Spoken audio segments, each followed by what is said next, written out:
लो ॾिसां मिराज खे ठाहे को नओं निज़ाम जो चङो चवे अवाम ही निज़ाम आ ख़राब इनक़िलाब इनक़िलाब इनक़िलाब इनक़िलाब। मुंहिंजूं भेणूं मुंहिंजा भाइरो मुंहिंजूं अमड़ियूं जे सिंध जे पुरियत जदोजहद असीं अवामी वर्कर्स पार्टी जे तरफ़ां समूरनि उन्हनि साथियुनि साथियाणियुनि जा थोरा मञूं था जेकी लगातार 16 ॾींहं बि नसीराबाद जे अंदरि हिकु ई आवाज़ गूंजे रहिया आहिनि त कामे सिंगार नुनारी बेगुनाह उनखे आज़ादु कयो। असीं शहरी एक्शन कमेटी नसीराबाद जूं वापारी तंज़ीमूं शागिर्द तंज़ीमूं पीपी शहीद भुट्टो अवामी तहरीक ACUP या मजमूई तौर ते जेके बि तंज़ीमूं पहिरें ॾींहं खां वठी करे अॼु ॾींहं ताईं ऐं जेसीं ताईं कामे सिंगार नुनारी उन्हनि वटि क़ैद आहे तेसीं ताईं असांजो साथ ॾियण लाइ भरपूर शिरकत करे रहिया आहिनि। उन्हनि सभिनी साथियुनि जा साथियाणियुनि जा भेणुनि जा अमड़ियुनि जा थोरा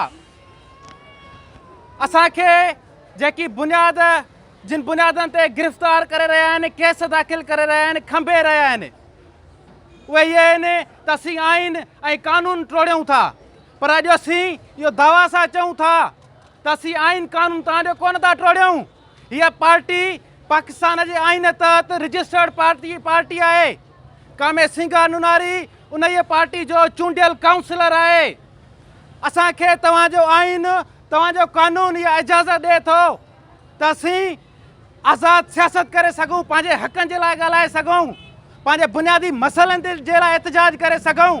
जेकॾहिं असांखे तव्हांजो आइन इहा इजाज़त ॾिए थो ऐं असीं सियासत कयूं था पंहिंजे हक़नि जे लाइ ॻाल्हायूं था मोट में तव्हां ई उन आइन ऐं कानून खे टोड़ियो था ऐं राति जे अंधेरे में असां आज़ादु ऐं पुरअमन सियासत कंदड़ सियासी कारकुननि खे खंभे वञूं था।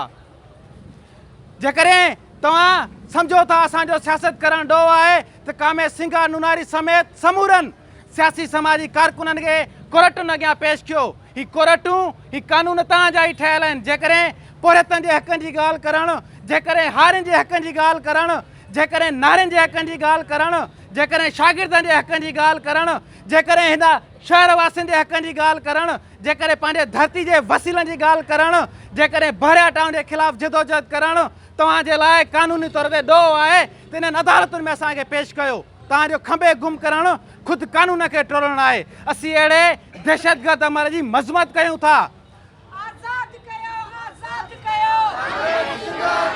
पहिरें ॾींहुं बि जॾहिं हिते 26 जून ते कामे सिंगार खे खंभे गुम कयो वियो त हिते एहतजाज में अमा हीर वेठी हुनखे चयोसीं त सिंगार तुंहिंजो अकेलो पुटु कान्हे को असीं तुंहिंजा बचड़ा आहियूं ऐं हिन जी वारसी फ़क़ति नसीराबाद जे अंदरि कान थींदी। तव्हां ॾिठो त हुंज़ा खां वठी करे कराचीअ ताईं सिंगार नुनारी जे हक़ जे लाइ उनजी आज़ादी जे लाइ आवाज़ पियो थियो त असीं तव्हांखे सिंगार नुनारी हज़म करणु कान ॾींदासीं। सुभाणे बि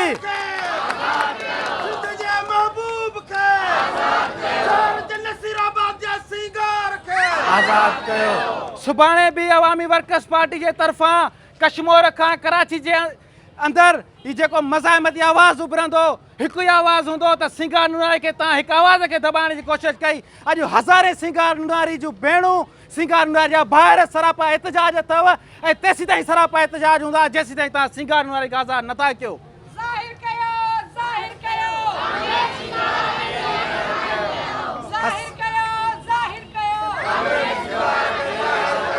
असीं सुभाणे जे थींदड़ एहतजाज में तव्हां समूरनि नसीराबाद वासियुनि खे सॾु ॾियूं था त न सिर्फ़ु हिते पर हिते तव्हां जेको एहतजाज थींदो हुनजो हिसो थियो बल्कि तव्हांजे एहतजाज जो पड़ाॾो असीं लाड़काणे समेत सॼी सिंध जे अंदरि वर्णाईंदासीं।